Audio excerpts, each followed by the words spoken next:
Excuse me. So, for attendance, who is here? Commissioner Wolf. Here. Commissioner Young. Here. Commissioner Bode. Here.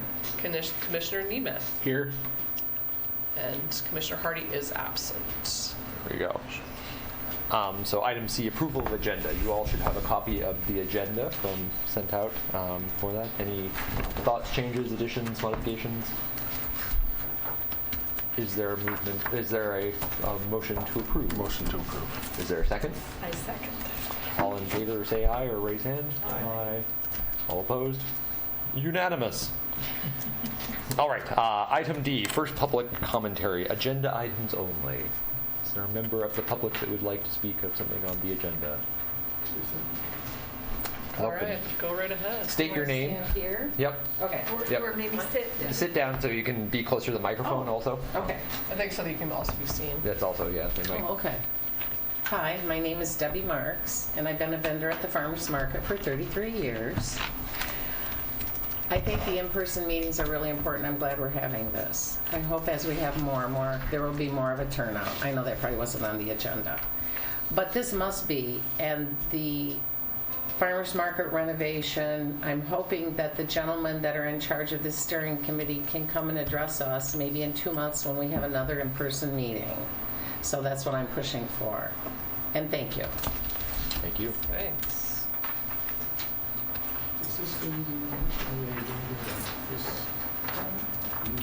My name is Christine Shuproy. I'm a vendor at the Farmers Market.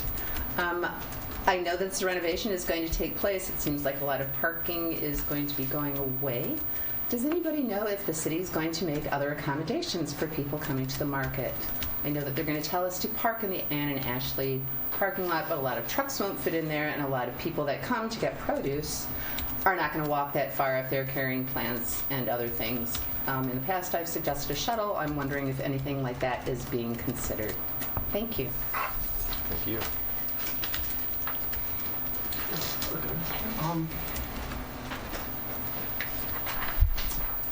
Hi, I'm Ed Lynn. I'm a neighbor. I live in Kerrytown, and I'm at the market quite often. This whole project here that we're talking about, it's interesting because it seems to be about every 7 years the market has a let's build something campaign, and we try to build something and not much happens. But I'm looking at this and saying, probably one of the lacking elements of the previous let's build something is what do we want the market to look like in 20 years? And it was just let's build this and then we'll figure that out. And I think it would really behoove us to, before we just start building something to replace what we're going to take down, to look at it and say, what is the market going to look like 20 years? When I moved back to town, that was in 2007, there, on a Saturday in the summer, the sandlot was filled. 4th Street had vendors lined up along the sidewalk. There were vendors out in the plaza by Detroit and 5th.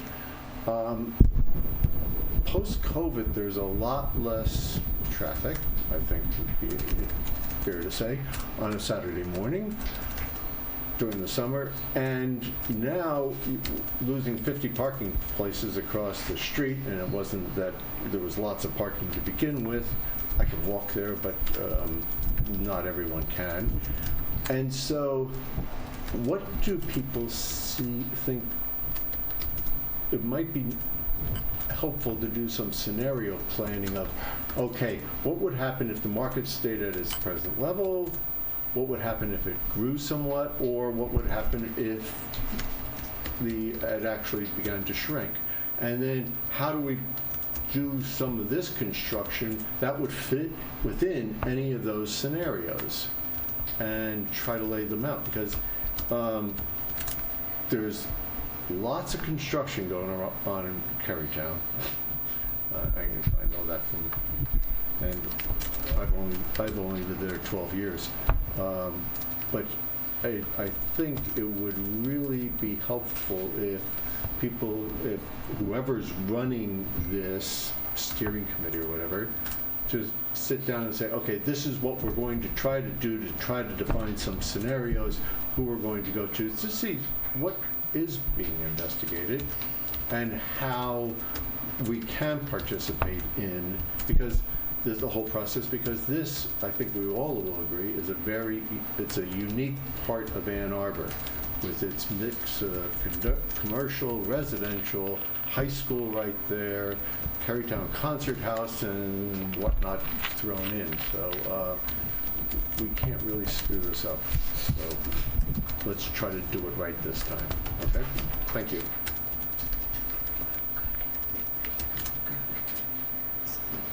Any other members of the public that would like to speak this time around? You'll have another opportunity towards the end of the meeting as well. All right. All right, so seeing no more comments, we'll move on to the next item, which is item E, approval of the minutes from the previous meetings. We had 2 minutes to go through from last time, since one of them we got a little bit later. Had a chance to look through those. Any changes, modifications, adjustments? All right, so then is there a movement, or is there a motion to approve? Motion to approve, what is it, both? How about we'll do both of them? It seems like if we Yeah. have no comments on them. Motion to approve both of them. So it's February and April. Yep. Yep. Motion to approve? Second, okay. All in favor, say aye, or raise your hand. Aye. It's unanimous. All right, great. So item G, which is regular business. All right, general updates. So obviously a large bulk of the conversation will be about the construction project and this, but before that I just wanted to give some updates because we haven't been able to have a chance in recent meetings. So as you may have noticed, those that market regularly, we have brought on 8 new vendors this year. They're a mixture of farms, greenhouses, food producers, and I think that's pretty much the cross-section, bakeries this year. And we're at the point that we are starting to think that I think we are full. I don't think we can bring any other people on this year because of the space constraints. Our number as of right now is 125 vendors. That's, I want to say, at least 5 more than last year, about 15 more than right after COVID. So we are growing. I don't really think either there's been that many retirements over the last year, although there has been shifts in business ownership of certain vendors. But that's sort of where we sit right now. We're kind of just finalizing. There might be like 1 or 2 people that we're still talking to, but we're pretty much ready to close the door for this year. Which is great, but it also does mean because the construction trailer's in the parking lot, that does cut into about half of the potential sandlot spots that we ordinarily would have. So instead of 16 spots, we have 8. So that's another reason why we are thinking. But also last Saturday, we were already at 80 vendors, which is very early in the season to be that full. So that's a good sign for things to come for a very busy season. Partly because the weather's been so mild, we never really had a decrease over the winter. I mean, there was some days where it's a little bit slower, but we've been really, really consistent on traffic since. So that's sort of driving our conversations about there's some great people that have applied, but we really don't have space comfortably so that everybody can fit. So that is my update about that. I don't know if you had anything to add. Right. We're also getting to be the time of year where our annual status vendors are going to be receiving their invoices. It got a little bit delayed this year because we were investigating whether or not we could change the invoicing process, whether we could use a program called Civic Rec, which is the same program a lot of parks facilities use for rentals and different types of sign-ups, so that we could make it a lot easier. Because in years past, if there's an error with an invoice, we can't fix it. We have to wait for finance to fix it, and it just makes a lot of confusion for vendors and makes the process a lot more difficult than it needs to be. But because of the construction project, that kind of got pushed behind. So we're hoping for next year, we'll be able to make that transition and make the invoicing process a lot easier, make it so people can finally pay online, and all of these other ways. Again, edit it in the moment if we need to, not having to wait till the next week for folks that are ready to pay, and that sort of thing. We're in the process of finalizing which daily status vendors want to pay yearly. I hope to have that invoice sent out to finance, or that spreadsheet rather, sent to finance within the next week. So, but the June 30th is still the deadline, which is outlined in the market rules, and we are moving forward with that. But the delay was pretty much because we were hoping to streamline it, and then it just didn't happen in time. But we are in process for that for next year. So, yeah. So currently, they're going to get mailed out, like hard Yes. copies? Got it. Yep. And I think that they at least do a better job now. Like, they'll email people a reminder as Sure. well. And it's confusing because on the invoice it says you can pay online, but we all know that doesn't work. So that's the main reason too why we wanted to switch over, make it a lot easier for people. And again, you know, some people are fine with the paying in person and whatever, but just also having that as another option for folks, especially if you're up against a deadline and your staff person forgot to hand in the check, or you know what I mean, Right. something like that.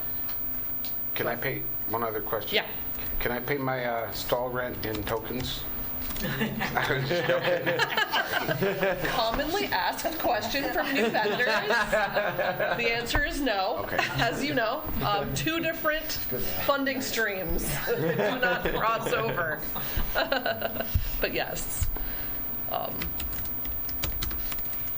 You threw me off there. Good job. Sorry. Still trying to take notes of facility. Great. But yeah, so coming soon on that, and feel free to ask us questions. And the other thing I should say is we can't accept payment without an invoice, which is the other reason why we're trying to streamline this process. Which it might seem like, why can't I pay? You know what I owe. But the finance department will not accept payment without an invoice attached. So that is why. All right, events. Moving right along. So we have a full event season lined up. We have recently finalized a lot of key details. I hear through the grapevine from Hannah that we actually will have kids activities, specifically story time, returning to the market. We had tried to have a version of that last year, provided by like a private company that did sort of like reading adjacent activities. Wasn't as successful as we had hoped, but this one, you know, coming soon with more details. That's just a very, very recent development that we have gotten some movement on that. Flower Day is the most, upcoming event. That is on Sunday, May 26th. That, of course, is a partnership between the Farmers Market and the Sunday Artisan Market. It is very popular. It's been going since at least 2019. We've got a lot of our vendors that are already signed up. I know the Artisan Market is in prep mode for this as well. We will have live music provided by Blue Sky Jazz during the event. We will have kids activities. We will have prepared food. And we're still just finalizing, you know, the very last details. But it should be really similar to years past. So that is coming up very, very soon. Other events that we've been planning and actually executing as well is the cooking demos are back for 2024. We did our first one May 8th, which was a Wednesday market with Lupe Bolanos Ruiz, who is the owner of It Kick Salsa, is one of our vendors. We will be having 5 total, so we've done 1 already, and then it's going to be on the second Wednesday of the month, June, July, August, and September. This year we've done it a little differently. In the past we had partnered with Edible Wow magazine. For a lot of different reasons we decided not to go in that direction this year, partly because with the demolition and renovation project we weren't sure what the space would look like. But this year also because of that we're de-emphasizing having chefs come and having it more community-based, whether that be vendors, customers, and other members of city staff. In the June one, we actually have a really fun cooking demo coming up with Aliva from Natural Area Preservation, and she will be doing a cooking demo with foraged edible plants, including garlic mustard and other fun stuff. So that will be coming up in June. And then we are almost finalized with all the other dates, but stay tuned for more information about that. Those are always popular, really great. The other big series of events is the food truck rallies. They will be happening again this year. They are after the Wednesday market on the third Wednesday of the month from 5 to 8 p.m. This year we have a range of 15 to 19 trucks and carts per time. We also have live music lined up, and we are still finalizing the details on that. But that again will be July, August, September, and October of those events. And just another few quick summaries. We've been having a lot of live music happening. We had the Daycroft Montessori Kids Concert on Wednesday this week, which is very cute. They loved it.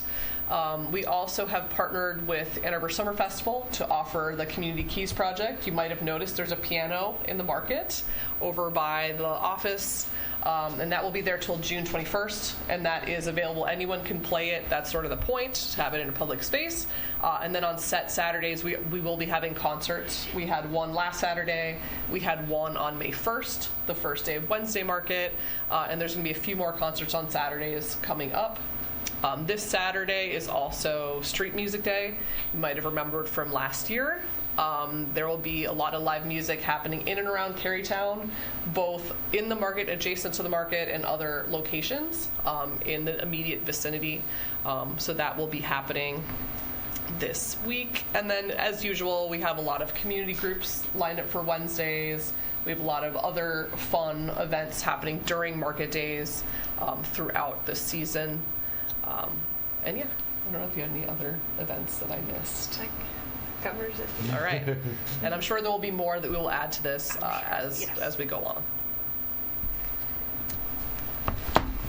All right. If there's no comments, questions, let us talk about the facility and repairs, which is sort of a segue, really, into the conversation about the Market Office Building project. We had tried really hard to get the bird's nest removed this spring before they got too far along. Unfortunately, the timeline on us moving the office, the demolition prep, and all that stuff derailed that. So I just wanted to let folks know we did try. It was not for lack of acknowledgement of everyone's comments last year. We know that it is something we want to have addressed, and we hope that now it's something that we can manage moving forward. But we had put in, a request, but then, things happened with the demolition. So I just wanted to let folks know that we were thinking about that and we're trying. It just did not happen in time. And now, obviously, there's birds there, so we can't do anything. And with that said, there are some other issues that we know that there are certain gutters that were overflowing of water last Saturday with the huge storms. Park Ops has been alerted to those issues. There was specifically 3 locations of the market that there was gutters that were overflowing. One of them that was overflowing a lot, I was definitely bailing water out of the Shetler stall on Saturday morning with the squeegee. But anywho, luckily the rain dissipated. But these are just basic things. So even though we have a big project coming up, we are still acknowledging other repairs. We're still working through other repairs. But if there's anything that you notice that needs attention, just let me know. And then we can move on. Stephanie, I have a question. Yes, go ahead. I didn't know if when to broach it, but back to the birds. Yep. So given that we've missed the window for this year, Yes. I think many of us have been graced by their presence here in the last couple of weeks.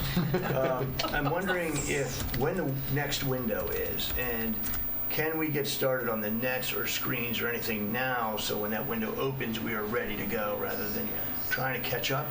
Mm-hmm. Let me pull up the email from the city ornithologist Yes, here. please. I just have to find that. And Hannah, I would say Hannah did a lot of the legwork too with connecting with the ornithologist and getting a lot of this information, which we had connected with her in the past, but really great resource. Thank you. Give me You can keep going. Give me a few minutes. Sorry to get you up. Go. Sorry, no, I didn't. Oh, no, I should have brought that's- it up before. But yes, we did get it approved through the city ornithologist. Right. We just had to put the trailer and move everything before. Right. It was not good timing of finally getting connected with everyone here. Can you speak up a little, please? Oh, yeah. I talked to the city ornithologist. Okay. We're cool beans to put up the netting when the birds are not there. Did they give you a time? A time. So I'm going to pull up that email cool. and I will answer that for you in just a second. Sorry. Okay. We missed the window for this year Yeah, with the we figured. moving out. Right, Yeah, we I'm figured sorry that. about that. But we are working on it. Thank And you. maybe this fall or winter, I want to Thank say, you. but I'll confirm in just a We're hoping second. for that. Thank you. Yep. And yeah, a lot of the other issues we had talked about before are moot point because a lot of them had to do with the bathrooms, which are now closed. Remember, we had continual plumbing issues, pretty much, I want to say regularly in the bathroom. So, that's one of the problems that somewhat resolved itself now that we are no longer going to be in that building. With that said, there are portable toilets now on site. They should be getting cleaned twice a week. For some reason that did not happen before Wednesday market. And they were in a pretty bad state, but we have been working behind the scenes to make sure they are ready to go for Saturday. And this will not happen again. And once we hit July, we will be getting a brand new automated so-called throne toilet. The city is getting a few others at other locations, but that will be something that is a very high-end portable facility, I guess we could call it. There's like self-cleaning. real It's like plumbing. yes, there's real plumbing. It's self-cleaning. It's going to be a large upgrade over what we currently have, which is just a temporary thing. But once it comes, we'll probably have that and another portable, I would imagine, due to just need in terms of how many people use the space. But as of right now, there's that option, and then also, of course, Carytown bathrooms are available. So, will with the twice a week cleaning schedule, will one of those days be after Saturday? Because I had heard that with the artisans market on Sunday, that they were in really bad Oh, they were shape. already in poor shape like on Saturday, so. And for some reason, there was a disconnect where they didn't know, like they hadn't communicated with us about the schedule or needing anything from us. And it was basically me having to reach out saying, hey, what happened? To them saying, oh, you were supposed to do this, that, or this, but they just didn't communicate. So we're hoping that that will be resolved very, very soon. Is it 2 times a week there? It's supposed to be. Yep, and they usually, when we have the bathrooms, I actually coordinate directly personally with the janitorial staff, so they know the schedule. So they will, once it gets started. I just don't know what the hiccup was this time. But it should be Just resolved. thinking In anticipation for Flower Day, will there be even Oh, more right. people there? It'd be great to have I mean, yeah, no, they're on, they know all the whole schedule. Yes. And that is all that I had for that, if you wanted to read that letter, Hannah.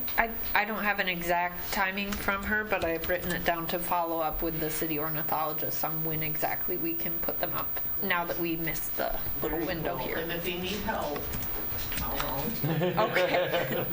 Thank you. you're welcome. All right. So we can move on then to the market office building project updates.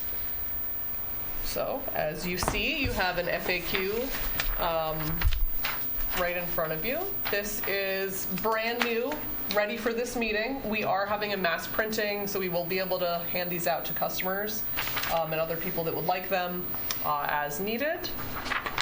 This comes from a collaborative between ourselves, Hannah and I, the park planners, our supervisors, and other people. And this comes out of conversations that, of course, we're getting a lot of questions and have been getting a lot of questions for months, but we wanted something to streamline. And we have had other items, right? We do already have a card that has a website and QR code that people can go to and sign up for updates. We did have the demolition project signs made that are posted on the office building itself.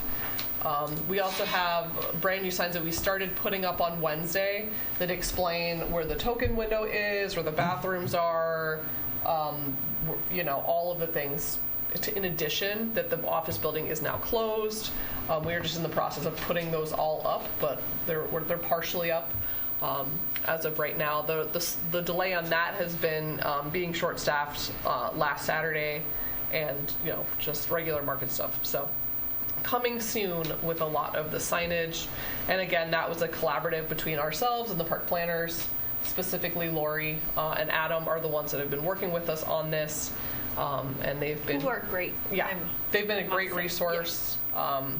They are pulled in many different directions. They have a ton of other projects, unfortunately, at the same exact time, but they're putting in a ton of hours, a ton of effort on this project. So, and again, they're very sad that they had to miss today. They wanted to be here, but Adam's son has been ill, and he is out of town dealing with that right now. So they are aware, and they wanted to be here. I will also say that we meet weekly with them now. Yes. So they are very involved. I know there's a little mistrust of construction projects. I totally understand that, but I think since we do have to actually demo this one, they will build us something else. So they're very cool people. So I think it will be I saw them in better. the last Yes. meet. It Yep. was a great presentation. They're not disappearing Right, good. just because they're not here today. Yes. Okay, so other updates. So as you've noticed, is we are now in a construction trailer. We will be there for the duration, most likely, until the building is replaced. There's been a lot of questions about the placement location of the trailer, because where it is right now, as we said, it sort of disrupts our overflow for people in the sandlot. It disrupts our access for some food trucks. So originally they were thinking once they demolish the building, then they'll move us over and then move us again when it's going to be constructed. But we thought, that doesn't make sense. We don't want to move 3 times. We're just going to stay where we are until it's done. It makes the most sense, because in that way too, they would have to relay all of the fiber optic. They would have to relay all the electrical, all of the things that they already did to get us set up. It just didn't really make sense to move back and forth. So what we will do is once the building is demolished, if we need to, we will put stalls on that area instead of where the trailer is. So we will just switch over. And we'll just pivot. Obviously, we're not going to be able to put a food truck on there, but that's fine. We'll just have to make do, and that's totally okay, because that's really just an add-on to our market days anyway. So that is sort of like a big piece of what had changed from when we had originally talked to them about the moving and the moving and the moving, but that is no longer happening. The other item that is slightly shifted is, I know they'd originally wanted the demolition to occur in July, but unfortunately the first bid out we had no takers, and they think it is because it's such a small project. So they were going to bundle it with a different city demolition project upcoming, and they're hoping that they will get bids with that, so that this would probably go forward late summer, fall time. So again, that was not their timeline. That was the lack of people available to bid on the project to be able to complete the project. That was not, a change in their timeline. Just wanted to clarify that. So those are sort of like the big overview things. I did also want to discuss and remind folks that there is going to be a full community engagement. So a lot of stuff that you raised, Ed, in terms of wanting to have a bigger process, wanting things to be, more holistic, that is actually going to happen. That's part of the plan. It's just that because of this issue, we had to close it first, then sort of reassess because it was an emergency situation that was endangering staff and vendors if we were to keep it open any longer than May 1st, which is why we closed that date. So, And there's more information on that on the last of the FAQs as well. yes. So you can turn it over and there's some info. But we can open it up for commission discussion. So for those next steps, is there actually a timeline for getting that engagement? That is, I mean, this is just says there will be. Yep, yeah. So Adam is working and Lori are both working on the RFP right now. So they have been gathering information about farmers markets all over the state, farmers markets all over the country, places that have done similar renovation projects, places that have done dissimilar renovation projects, but to see what's out there, to see what other people are doing. I helped give them a lot of cases around here. I know they're looking at, for example, the Flint Farmers Market. They're looking at Fulton Street, Grand Rapids. They're looking at Eastern Market. They're looking at a couple markets, I believe in Milwaukee, Boston Public Market. There's just a lot of things that they're looking at, which again, they are looking at this with the long view, right? This isn't just about let's replace the office and move on. This really is about how do we improve the market? How do we make it even better moving into the future in a way that serves everyone? And not just one group or another, but works for all people at the market. So, yeah. But we don't know the exact timing because I think it has to do with when the RFP goes out, and then because I believe it's like an RFP for a consultant to help facilitate. Okay. So At the least that's original my schedule we understanding. had said the RFP was going out in March, and then the Sure. consultant would be selected in April or May, so it sounds like So that's the- been also pushed back? The RFP, Yes. I think, for building went out then when that Right. was not working That was the out one for that the didn't get it. timing. Yeah. Okay. Right. That shifted things a little bit. So the research that they're putting together is to put together an RFP for the Yes. firm to do the consulting. Correct. Yes. Whereas the one that went out before, just to reiterate what she said, was for the demolition, and they didn't get any takers. So they need to resubmit. Okay. So All right, yeah, I was not clear on the notes, so that's Sure. why I'm asking. Yep. Which It's in RFP? flux. It's in flux. Lots of them happening. Yes, it's in flux, but that's the latest that we know as of this very moment. So once that gets rolling, we hope to have our steering committee working with the planners, working with Remy, to be able to schedule some community engagement sessions where everyone can show up. I'm not sure exactly what that will look like, if it's going to be like a comment box where people can leave it normally, or if it has to be like a formal meeting or both. I'm not sure what it's going to look like, but So I guess the question too is that I've had a lot of people who've come up to me with ideas and things like that, and so is there a way that we as commissioners or we as PMAC can actually help funnel some of those toward an ear which is the relevant ear? eventually, I just don't think we have that set up yet. Okay. I would encourage them to sign up for updates Yes, good point. here, and that will. And that's through the farmers market side? It's for the The- parks Through planning the parks site. Yeah, it'll Okay. Yes. take you there. And then community engagement opportunities should be pushed out through there, so Got they it. would Yeah. know when to. So that's not on here though, is that there's a QR just code for ours? the, It's this. Okay. This one. well, that's just for the farmers market. Oh, Okay. Well, then it's on the I other found document. the planning Yep. postcard Yep. and those giant signs. So if you haven't printed it, this might be a useful thing to include on here too, is that I that have a connection? separate It's a tiny separate card. postcard, Okay. and I do already have a bunch of those. Okay. We've so already I'll given those out a lot. Probably Great. be a combo deal. Great. Yes, sorry, Good. I didn't bring those. No, that's fine, that's fine. I just want to make sure, because I didn't see it Yes. on here, and that's something that's been a common question coming up, is like, Yes. And if we were hybrid, I would show you on my computer. Sure. I can't right now. I could. I Do you want to share screens? Maybe I just open it and I can just open it and pass it around. Yeah, a lot of people are coming to us with ideas as Yep. well, and I'm just sending them right Yeah. now. to So right sign now- up for updates. For us as PMAC, should we send them to you guys to get the card, or what should we do? What would you I will recommend? get you. I would. I would get card or send them to the There's planning this thing. website. To Okay. Sign up for the updates. Okay. Would be great. Is it easy for you to email that to us? 'Cause then For sure. That would be Yeah. good. Mail Yep, it to folks. exactly. Yes. Do you guys have the postcards in the office? Yes. Where we could pick them We up do. when we're at market? Okay. Yep. I can That would be just great. do- We have Exactly, given them. exactly. We have given them to many, many people so far. Yes. Yep, Well, we can. we can do that too. Because if you send them to me, I will just send them to the website, so we might as well. Exactly. Cut out So the- cut out the Cut out the middleman. middle. That- Yep, that makes sense. Yes. It actually is a positive comment then for us, because as people who live in the city have been getting, you might have too, been getting tons of questions. Yes. Yeah. Oh, yes. Yes.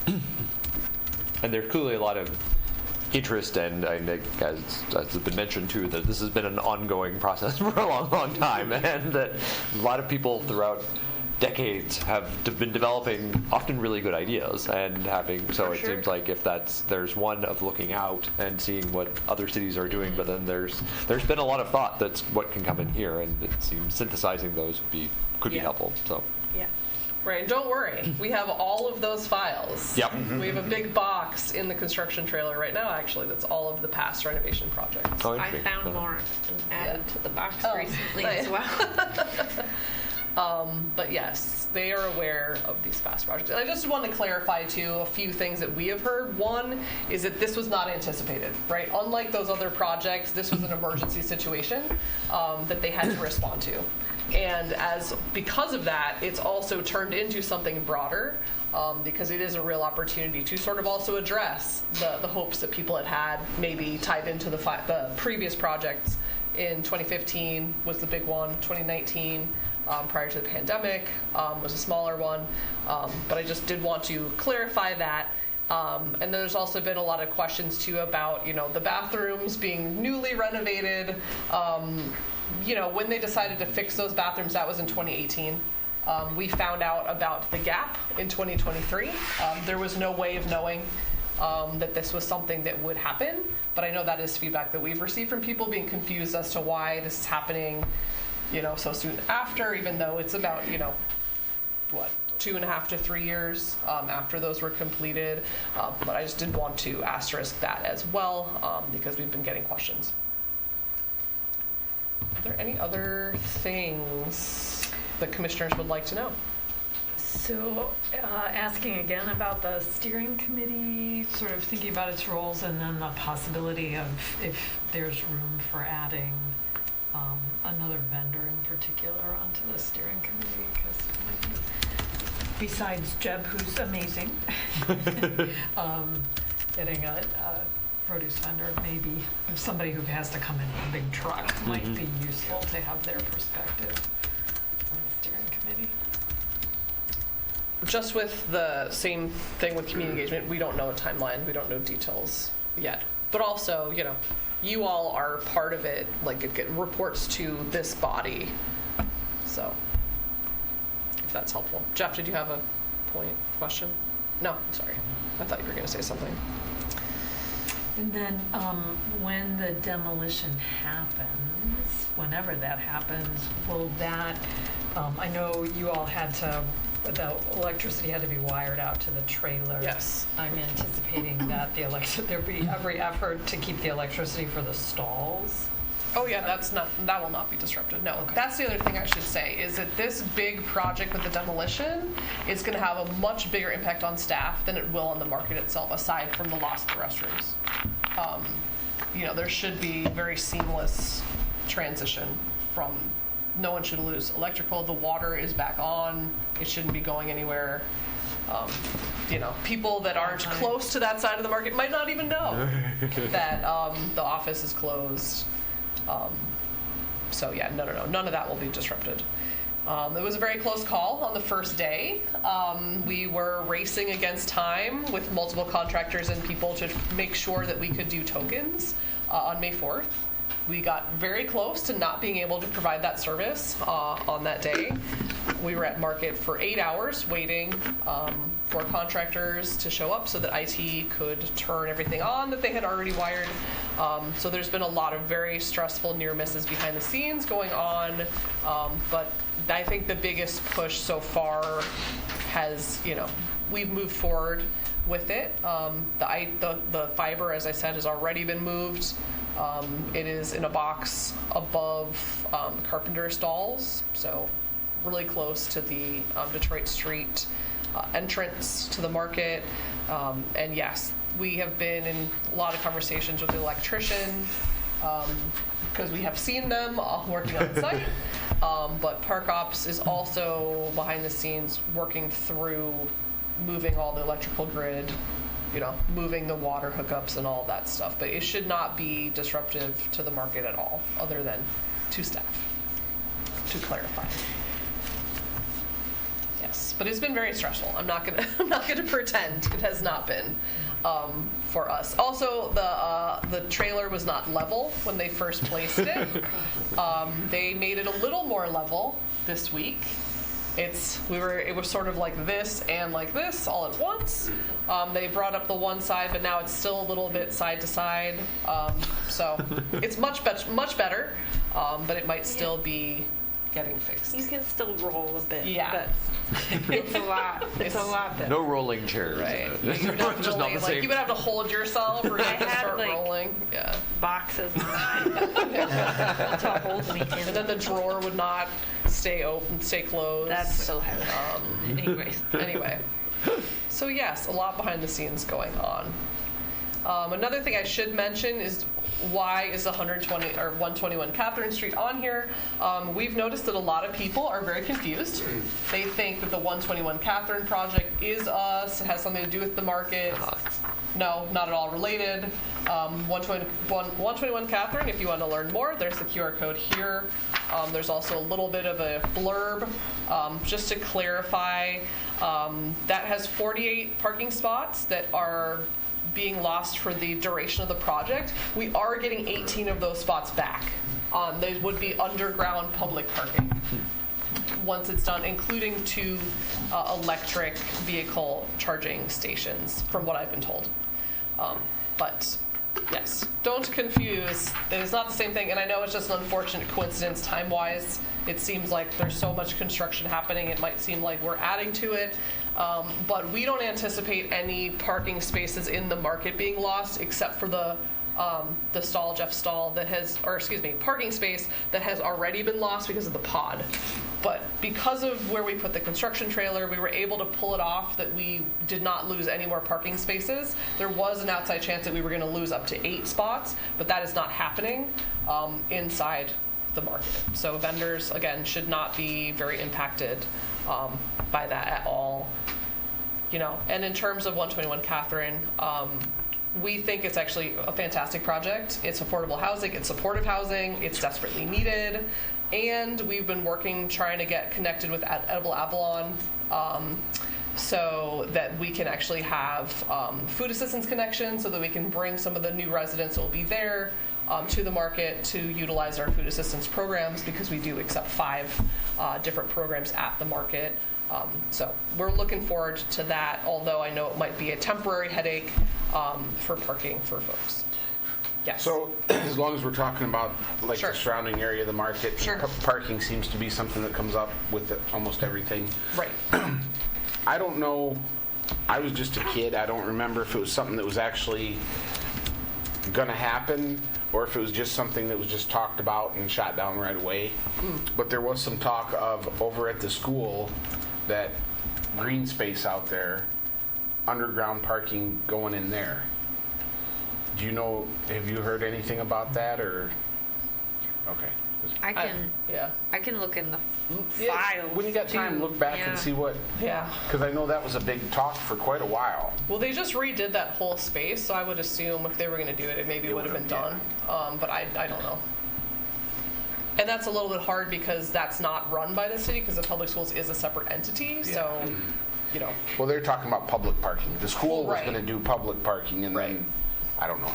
right. Maybe It's nothing. all very unclear. And the other thing I should also mention when we're talking about parking, we've been having a hard time with the developer of 330 Detroit Street. A lot of their staff for the construction has been parking in the lot. The market lot has been parking along Detroit Street, even though we asked them not to, because it blocks access for vendors to their stalls, both for load in and as well as load out. We're hoping that it's getting closer to a resolution with that, but at least it's something that's in dialogue, but it's been a point of frustration for us. Also, I will say, initially they had told us they would not be constructing anything on Saturdays. They seem to have changed that approach. So unfortunately, that's another squeeze on the parking, is that they are actually taking customers and vendors spots because they're constructing on Saturdays. You know, and again, I've talked to them, I've sort of pleaded with them to think about, you know, what we had talked about and everything like that, but I just did want folks to know that's another reason why parking right now is especially seemingly difficult, because of the construction crew vehicles for that 330 Detroit Street project. And what do you know what the timeline is for 3:30? They just said that they're behind schedule, that's why they have to work on Saturdays. So I thought that they had originally said 2025. 2025. But okay. I'm not sure. Yep. I think So. that's going to get worse as the project progresses because you're not going to just have one trade in there. You're going to have Right. plumbers and electricians and Right. finishers and all kinds of Right. different people. Right, and I would say the Wednesday market last week, not the one this week, they blocked the road on Detroit Street with a cement mixer. They had blocked it about 3 different times during the day, and I was, you know, obviously very stressed out and talked to them a lot, the developer, and tried to explain, you know, like, this is why we had multiple pre-meetings for months before they even started, and There is an Yeah. agreement. yeah, and there is an agreement that we came to as well, that it wouldn't be very disruptive. Unfortunately, it doesn't really have teeth. It's sort of vague in terms of enforcements. But at least with the market lot, the upside there is we do have clearly posted signs saying do not park here on market days, Wednesdays and Saturdays. There was only maybe 1 or 2 vehicles this week or yesterday that I had to ask to leave. And they did listen. So at least that is helpful, but the Detroit Street still remains a point of contention. And the developer also told me that some of them are parking in the community high lot, the Washtenaw courthouse lot, like the places that we also park as vendors, staff and customers on Saturdays. So it's a difficult situation. But just so folks know, it's not just 121 Catherine Street causing things. It's a bunch of other stuff behind the scenes that folks might not be aware of. And 121 hasn't even started construction, so They're has. doing a little bit, but They're doing yeah. geothermal drilling. Yeah, But like they are when they're all really start parked doing the construction. within Yeah. the lot, so For it's- now, Yeah. right? And they actually did in that project. I will say they did reach out to us and say, "Hey, can we have 8 parking spots in the farmers market lot?" And I was like, "No, absolutely not. Maybe when we're not open, but not on a Wednesday, not on a Saturday." And they were very receptive. They seem to be really great. We're excited to work with those folks. They seem to be. It's a completely different group of people, and they seem to be really receptive, reaching out to us long before they needed to or anything like that. So 121 Catherine I would say, is a positive, although, as I said before, it might be a little bit hard to get used to it, but I think the end result far outweighs the negatives for that. So, any other questions? You know, we have been a squeaky wheel at the planning commission meeting, so let us know if you need squeaky wheels there. Yep.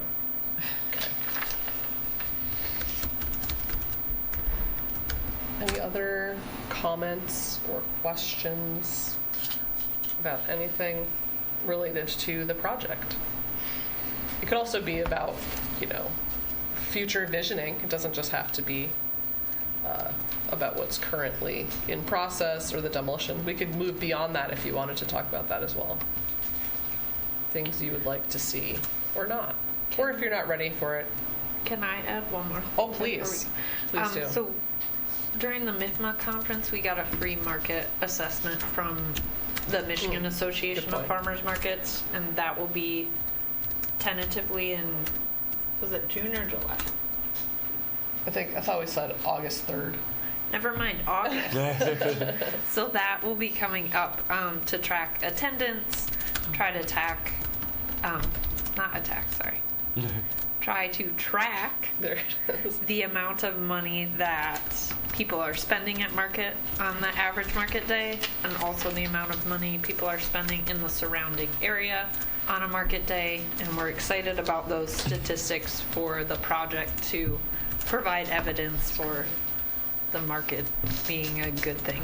Not that we all know it's a good thing, but But it's no Data are a always little good. more proof. So, yes, that is also coming up and kind of ties in nicely with everything we're already doing. So. And I should also say, too, we found out yesterday that we've been included in a USDA Farmers Market Promotion Program grant, which will also be another way in which they can track what's going on at the market. The goal of that one is actually to draw more customers down, especially from demographics that we might not be targeting for whatever reason. So that will happen at 4 different dates throughout the season, but they just added us to it yesterday, so I don't know any more details other than that. But it is a really great tool, and this is a project that's combined through University of Wisconsin-Madison as well as Michigan State. So it should be a really great, very robust thing. There's a bunch of other markets participating, and they had a little bit extra funding, so they thought of us. So that's another really great thing that really will build off of MIFMA's rapid market assessment as well. So if there's any questions you want us to ask in the surveys, if there's any data you want us to try and track, let us know. Do you have examples of other surveys that have been done so For we can the get an idea? MIFMA ones, Yeah. I can find those for you and Yeah, that'd send be them. great to see what's already She been. gave us like a draft. They normally do Great. 5 questions, and it's like a dot survey sort of style thing. So That would be great because I think that'll help stimulate some other ideas. And we had one done at some Right. point. Yeah. It was in I remember the 2019. dot Yeah. ones. Yep. It was in 2019, and that's the thing is like that's some great data, but since the pandemic, we really have no idea how many people are attending. You know, we can ballpark it, but those numbers are pretty meaningless because we obviously we have over 8 entrances. There's no way that we could sit there with a click. You know, like there's no way we can track ourselves. So when they come, they do an observation over an hour, and then they have a metric that they use to multiply it to make sure that they have a guesstimate that can work. But a lot of these questions are like, how did you get to the market? Or what was your most important reason for coming? And I know they had asked before, like, when you come to this neighborhood, what are you coming to do? And that's how we found out most people were coming to the market if they were in the Carytown area. I remember questions about how much money did you spend here? Right, there's things like that. And I think for us too, we were thinking of folding it into this a little bit. So getting people aware, like, what would you like to see at the market, or tapping into, visioning about the future as well, beyond just sort of like your basic, why are you here type questions. So that is something we talked with them. And again, very new, we just had a meeting again, was that yesterday or Tuesday? With them. we can send those questions, we can and send then it. for next meeting we Yeah, can that'd talk be about great. what we should add. Because it'd also be interesting if we could compare to the results from the last one too, to get a sense of direction in terms of, Right. and that's pre-COVID, so that's kind of a different time Yeah. period, but still it would be kind of just relatives, because if we cast the questions wrong, then the results are not compatible. But if we do cast them in a similar way, then they actually are cross-compatible. And another thing too I should mention, as sort of related to MIFMA as well, is we'll be participating in a training, or I shouldn't say we, I should say a training in the fall that lasts for about a year, which is really trying to increase diversity within markets. There is Farmers Market Coalition published a few years ago something called the Anti-Racist Farmers Market Toolkit. So we were one of the markets selected to participate in this and to get a lot more tools of how do we, attract a more diverse group of vendors, more diverse group of customers, all of the other things that go along with that. So that is something that will be starting this fall, and that is hosted by MIFMA as well. But more info forthcoming on that as well. And if anybody's interested in that toolkit, it's online. You can find it. Yes. There's one question that's been around for quite a while with the updates and how there's been interest for trying to get more funding for the project in terms of through grants, but particularly one of them was through direct public donation. And if there are people who are members of the community of trying to figure out how to have a fundraising capability. And I remember broached this a long time ago as to whether it was, and it would seem like, because it was oftentimes, well, we can't do the building, we can't build it how we want because we can't afford it. Right. But we won't ask for the funding because it has to come from a millage. and that we don't have, our millage doesn't cover it. But there are many farmers markets which do that through just asking directly the people who come to the market. I mean, Ann Arbor is a fairly well-off community, and there are people who are willing and able to contribute to that. But the problem that I heard before was just the lack of mechanism, and I'm not sure if that's. I guarantee you that money will still be an issue, right? and if there is a mechanism that we could start exploring to make that more possible, it's even the basic thing of like donate a brick to the market, and that it's people get acknowledged some way, just some way of having some connection. That it is kind of crazy to have like, hey, we can't have nice things because we can't afford it, but there are people who want to help and support, but there's no mechanism for them to support. So that might be something worth visioning beyond just it's important to vision the product, but also vision how we actually get there. And that would be another way that seems like an opportunity which has not really been explored, or at least brought up. So that might be something else I'd like to encourage to get some mechanism for that. Sure. Peter, when we were looking at the open space plan, didn't we see something with parks that there was some structure within city parks that might work for this? There are some, yeah, and different cities are really embraced this a lot, and others have really not. I know at least within the city of Ann Arbor, public schools is very not. For a variety of political reasons, social reasons, they're very not. It's all like, this is taxpayer funded. We're going to pay through taxpayer funded. We're not. Except equity. The PTO is there to raise a lot of money. Exactly, and so there are other mechanisms, but it's weird. And so, and parks there are certain things like donate a tree, donate a bench kind of things. So there are some things like that, but they haven't really. I'm not sure. And the market in general has not. That there's been very little of the kind of fundraising through the market from customers, people who are supportive of the market, and that's seemed like a missed opportunity. And again, other markets, if you look at other markets, there are lots of really, really big fundraising efforts that they have, and that really trying to use those funds, but that seems like something, particularly with a large capital expenditure like we're proposing. I mean, the scale of what we do will depend on our budget, and the budget will depend on how much comes in. So this is something that, in some ways, it's the horse that comes before the cart, is it will define the scale. And so it seems like it's important to get that mechanism at least established, or if it's not possible for some reason, I don't know why it wouldn't be. At least get that answered as to what's going on there with that. And I will say now that Remy is sort of the overhead supervisor to us, I mean, he's got a lot more experience with grants and capturing the money in an alternative way. So I think the answer may be different now than it had been in the past, but I don't know any more specifics beyond that. But I will say I found out today that the Resilient Food Systems Infrastructure Grant Program could actually help fund the market renovation project.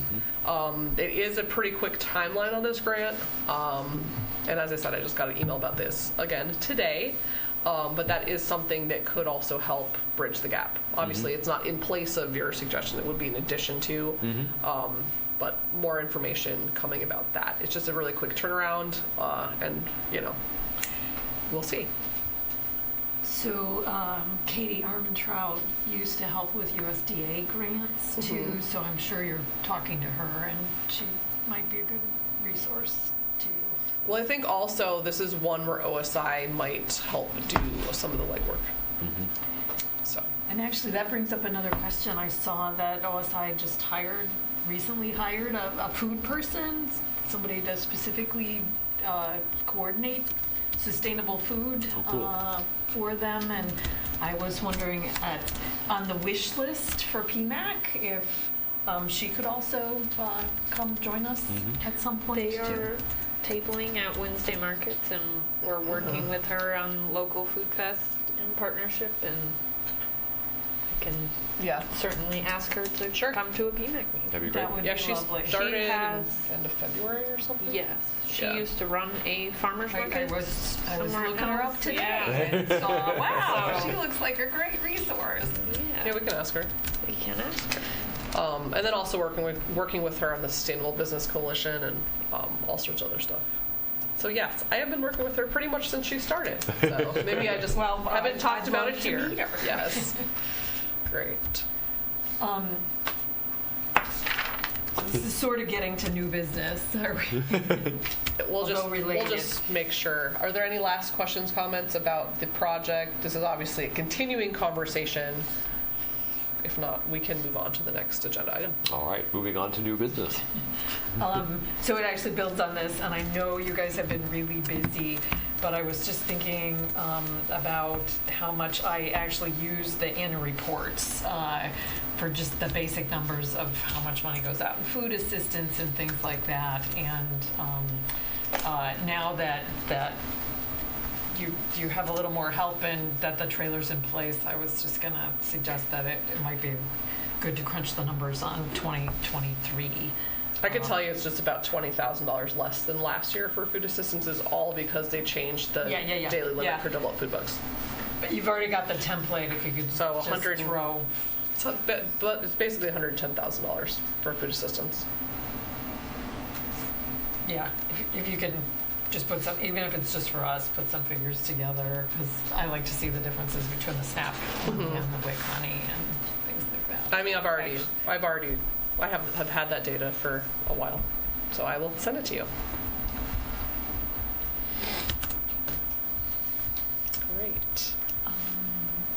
And then I just wanted to also acknowledge that, ask where the bylaws are and the possibility of getting a couple more members on PMAC.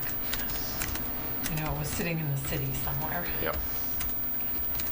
Yep, still sitting where it was sitting. We still need a city council sponsor to be able to introduce that, and then we can get it approved.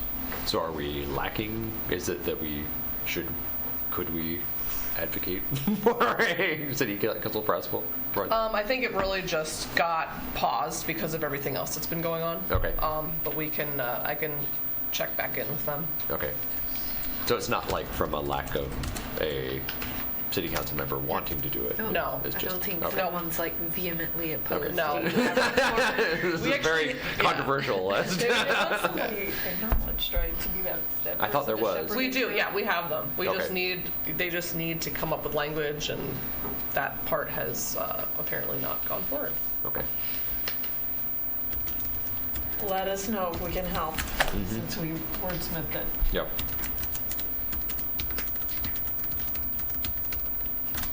Okay. Any other new business? Just raising Debbie's question again about whether we want to sort of put some boundaries about when our next in-person meeting might be. Just identify a few possible dates. Yeah. Are there any constraints that people have for next? Let's see. So if we follow then there's So June, 20th July. will be the next one. Let's see. So probably not in June, given if we're doing it right in the second. Yeah, I would July agree. could work. It's a busy time, but it's also would be it works for me. So it's July 18th or August 15th is then the next one. so August 15th. July. The city leaves in August, like everyone. Yeah. Yeah, so it does seem like August is going to be a hard one for actually in-person things. So July sounds. So, anyone have any obvious conflicts in July or July I 18th? think so. You think you do have conflict, or you? Oh, no. That is the day that art fair begins, Ooh. or like the night before. So that might be hard for people to get here. That does pose some barriers. It just pushes it out so far, we're losing our meetings now. I know, that, well, we'll have the online Well, we'll ones, still but have we- meetings, just not in person. Yep, no, I get you. That's the thing is, it seems like for that, because the next one would be in September in that way, which would be September 19th. What about June? That gives us 2 under our belt. Yeah, if we're not at the place where we have, that the bids are out for community engagement and stuff like that, I don't know. I don't know how helpful it would be. Yeah, I'm actually going to be gone also on that Thursday too. So, in June. in June. Okay. So, With our fair, you still can park toward Carytown and walk a block. I mean, But they just close so many streets, you know, like, right. and they you start. still can park around Carytown. Well, it's not the parking I'm worried about. It's the physically getting here part for some people. it's on a Thursday, and it's, yeah, and I could go either way for August in that way. And I see the conflict is not ideal in that way because it's going to be art fair, but how do the other commissioners feel for doing it in person on August? I'm not afraid of July. You're not afraid of July? No. So I feel like August gets really hard for farmers. It's I smack think in the middle of the high time. we tough out July. So you're saying July? Yes. Okay. Yeah. So it sounds like people are okay with July then. If anybody wants to park at my house and walk with me here, it's a mile. There we go. Okay, so let's tentatively plan on July then. So July 18th, in-person meeting down most likely here in the basement, in the bowels of City Hall. I will just clarify that when we are in this space, we cannot have a hybrid meeting. Yep. Just so everyone knows. And what the other chambers is just, Under construction or something. Like, Is for it how long this- has that I think it's like this week. oh, this week it's Yeah. going to be done? Or this week? Well, this week it was closed, so I don't know. So we might, maybe we'll be there. I don't know. I have to ask Sarah. There are meetings next week. There are up there? Okay. So maybe we'll be able to do it. Yeah. There it So, is. But also it could be used. Like that's the other. and it could be closed for another construction or Right, who or knows? for someone else using it. Yeah, but if we reserve early, maybe we can bump them out. Maybe. They might have already reserved. Duh. Okay. Okay, so yeah. All right. I will make sure. Everything on my list. I appreciate your tracking that too. Thank you. All right, any other new business? All right, seeing none, then we'll move on to the second round of public commentary on anything. Yeah. You come up to the seat? Yep. So they can hear in the microphone. When you were talking about Detroit, 300 Detroit, okay, I was talking to the guys yesterday. They're going to have a drive-through there, and so now that the ground floor is done, they can park some. They'll be able to park some vehicles in there, and the underground parking is almost done. So you should talk to them about, okay, when all the trades show up, when they're building up, get them all to park underground. There is parking for the building there underground, and in that sloped floor close to the restaurant, there's going to be parking spaces in there too. So have the people park there. Free up the sheet. I think it's only 13 spots, but yes, good idea.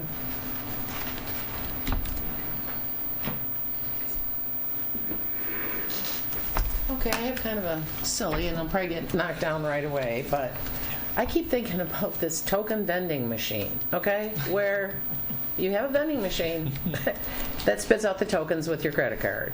Office doesn't have to do it. It's right there. Is that an okay idea? Am I onto something? Is that crazy? I mean, I don't know. Anyway. Also the parking, yeah, it's crazy. It's insane. I get there now at 5:15 so I can deal with it. It's crazy. I would like to see the city step up and help us out a little bit here. I would love to see free parking for the surrounding area on Saturdays.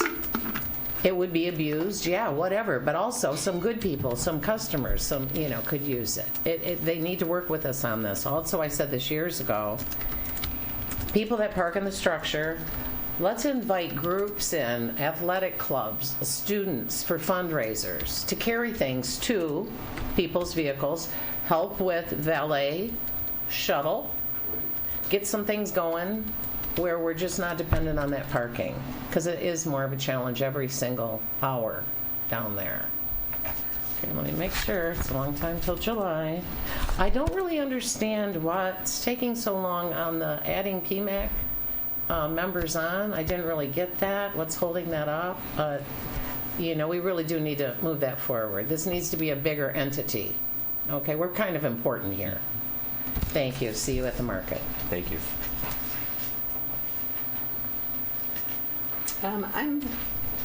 My name's Christine Chukwright.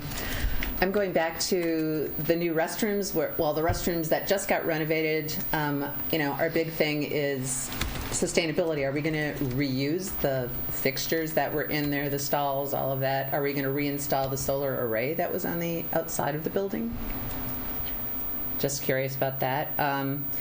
When they update the market, will they, and since you said they're working on fiber optics, will they actually upgrade the Wi-Fi, which is just short of abysmal at the market? Everybody's using their phones for taking credit cards. Almost all the students that pass through want to do phone payments, and it just goes around in a circle and around in a circle and around in a circle, and we're losing sales because of it.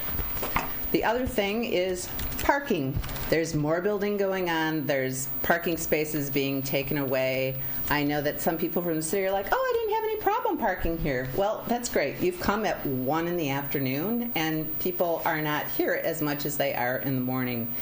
I have suggested this before, a shuttle that will take and just do a loop from the market to the parking ramps so that people can actually have their little shopping carts and they can get on the little trolley or whatever, and it can drop them off at a ramp, and people are far more likely to park in the ramps if there were a shuttle that assisted them in having to haul the things that they purchase at the market. That's all. Any other I comments? have a question. Are vendors having problems finding places to park, like your truck and things like that? Oh, me? Yeah. Yeah, it's always been a problem. Has it increased? I can't really answer that question because I just kind of am I usually take the truck home if there's nowhere to park it. So I haven't really noticed any bigger problem as far as parking goes. I'm more concerned about the customer parking. As far as I'm concerned, it wouldn't hurt my feelings any if there was no vendors allowed to park anywhere on the market. That would be I'm kind of being exaggerating a little bit there, but I feel like we're there to make money. Yeah. We're there to feed our families, and if nobody parked at the market, then that would be all for customers. The free parking, my grandpa always said, and I totally agree, I see it every Saturday. I watch the meter guy go back and forth writing tickets, and I'm like, how many of these people are never going to come back to the market now? Probably not many of them, but still, why can't we work with somebody and make it to where there's some parking? So. At one point, you had talked to the people at Community High when they had those confusing signs. That's right. But I do wonder if there's other opportunities, and I know they're separate entities, but Zingerman's has figured it out so that they can park their trucks at Community High. Yeah, no, definitely. And that's the thing, is that we've done, historically, this was 10 years ago, we did a full-on parking study with, I think I still have the maps. I think they should be still in the PMAC history of all the, quantifying all the parking spaces within, I think, like a 1.5 mile radius. And there are lots of little pockets of spots, which actually for vendors in particular, that are there, they will accept trucks. There's no restriction, at least on Saturday. And they're like random little pockets. But they're like 4 blocks away. So it's not too bad, but it's not great, and they're not really that visible.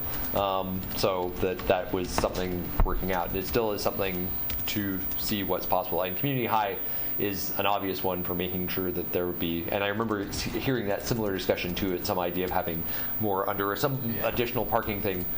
That was a long time ago. I obviously hasn't gone forward.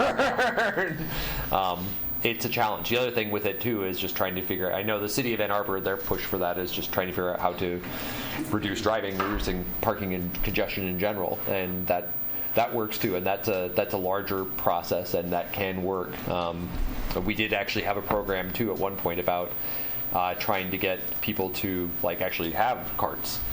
Many farmers markets will sell carts themselves, and so that people can walk, and encouraging walking in that way. And that kind of works for some, but it's if you're in Boston, if you're in a big city, that's how you get it. If you're in Ann Arbor, we're still not of that culture. It's not that it couldn't; it can work just fine. Just what are your expectations? It's not going to Meijer. It's going to the farmers market in the city, and that you behave differently. And that takes some training. That takes a cultural adjustment, and that's a challenge. How to effect that. Is there any way we can ask in the surveys that we're going to be doing of the customers, where did you park? How did you get here? Yeah. I think that would be huge, because it's always blown my mind. Ever since I was a little kid, I'm like, where do all these people come from? Do they all live close enough where they're walking here? Obviously, we have some of them, but it's it's always interesting to me. That there's so many people come through there, and most people seem to deal pretty good with it. So. Yep. Yeah, well, there's just a few things. Unfortunately, Christine left because I wanted to answer some of her questions. Still here. Okay, she'll come back. She'll be back. So one of them is, the first easiest one is the wireless. The wireless has already been amplified. They did it in the fall. I don't know if she has been at market really that much. It's after she Yeah. left for the year. Right. It got fixed. They put 4 new amplifiers on the market space. Initially, they were like, oh yeah, we figured it out. And then they realized that the trucks were blocking the signal. So then they cranked it up. So now it's much, much better than it ever was before. But, it's wireless, it's fickle. That's unfortunately what the technology is at the current moment in an urban space. But yes, they definitely improved that, and IT has been wonderful to work with. They are the MVP with this whole project in terms of laying the fiber, redoing all of our wiring, making sure we were hardwired and had wireless capabilities. And they've been a joy to work with comparatively to other folks as well. I also did want to say that they do plan on reusing the parts of the bathrooms, but let's be honest, those sinks need to go away. They need to go someplace else, maybe to a nice kids classroom for the size of the sinks work with children. But let's not repurpose them for us. But yes, I know that they plan on doing that. In terms of the solar reader where you can just press the button and see things, that's going back to its home at the Hands-On Museum temporarily while this happens. But the solar array itself has not been impacted. That's still there. It's still working.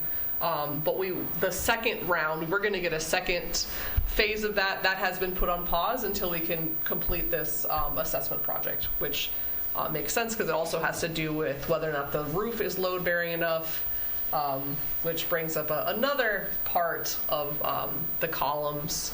But that's opening another whole can of worms. We don't have time to address that tonight. But I just wanted to let folks know that was happening. In terms of community high school, I know that you can park there now on Saturdays. The signage issue, I think, has been somewhat resolved. They're writing tickets, though. But they're ticketing people still, okay. But then obviously Wednesday we can't use it because they use it then, but Wednesday we have free parking in the lot. So Wednesday is a great day, and we always tell people if you don't want to come to Saturday if you can't get there, Wednesday is still a wonderful market with a lot of great vendors, and also not as crowded, so you can take your time. I know you both shop there a lot.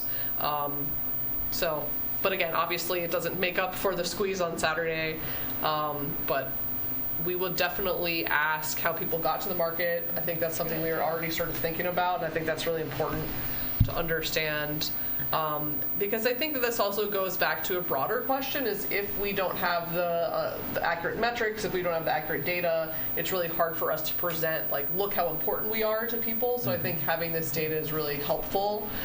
So anything we can do to tell that to people would be really wonderful. Because I think a lot of times people just sort of take us for granted because we have been there for so long. This is year 105. We've been at the location for 90 years. So I think, you know, all of this is going to be a really great boost, although there, of course, are some growing pains, quite literally, along the way. So, but point taken about kicking everyone out from parking, all vendors. That I like your enthusiasm, is what I'll say. Is what I'll say about that. And yes, I don't know about the token vending machine. The issue we have with the tokens is they're not the same weight. So you can't, you know. She left already, so. But it could be like a chip dispenser. You could just put them in little sacks or something, and it'd be like a bag of chips would be a bag of tokens. Exactly. It's just like. But then it's going to get jammed with someone's car. Well, you'll be there, so you know you can bake it every once a day. Counting tokens, all I'm doing is counting tokens, bagging them, loading them into a machine. Yeah, we don't like that. It's less personal. I'm The work assuming you level couldn't do it with the food seems assistance tokens potentially anyways. Volunteers. could do it. Well, the food assistance very soon is going to be all digital anyway. So this is the first year actually with WIC, but that's a whole nother can of worms. They've changed the WIC program, so it's no longer market run. It's now vendor run, or if that's even the right word for that. But coming soon for all these other programs. So it may be that tokens are going away Thing of the in some past. years in the future. I do not know. definitely the direction the USDA wants Is places no like tokens. farmers markets to go. Yeah, so WIC went this year, seniors going next year. EBT is probably coming in the future. I mean, it does seem a little antiquated to use physical tokens. How would it work with Double Up Food Bucks? It's a lot easier Uh-huh, for yeah. a lot of people. Believe that. It's a A question. that's a yeah. We can talk after the meeting. Yes. Otherwise, we'll be here all night. We'll be here all It's a night. long. Yes. With that said, All does anyone right. have any last words, last thoughts? All right. Seeing none, we will adjourn. So, 6:54, and we'll end the meeting. Thank you all. Are we off camera yet? Oh no, sorry.